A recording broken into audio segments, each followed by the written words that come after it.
ଜଙ୍ଗଲରେ ଗୋଟେ ସିଂହ ଖାଦ୍ୟ ଖୋଜୁଥିଲା। ଓଃ, ବହୁତ ଭୋକ ଲାଗୁଛି ଗା।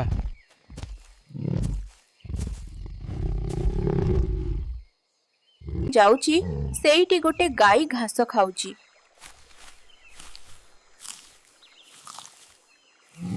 ମୁଁ ବହୁତ ଭୋକା ଅଛି, ଆଜି ତୁମକୁ ଖାଇବି। ମୋର ଛୋଟ ପିଲା ଘରେ ଅଛି। ମୁଁ ତାକୁ ଶେଷ ଥର ପାଇଁ ଦୁଧ ପିଆଇ ଦେଇ ମୁଁ ଫେରି ଆସିବି।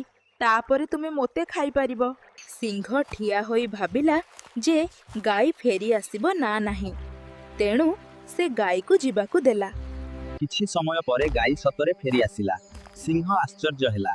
ଗାଈର ସତ୍ୟବାଦିତା ଓ ମାତୃସ୍ନେହ ଦେଖି ସିଂହର ମନ ବଦଳିଗଲା। ତୁମେ ବହୁତ ଭଲ ମା।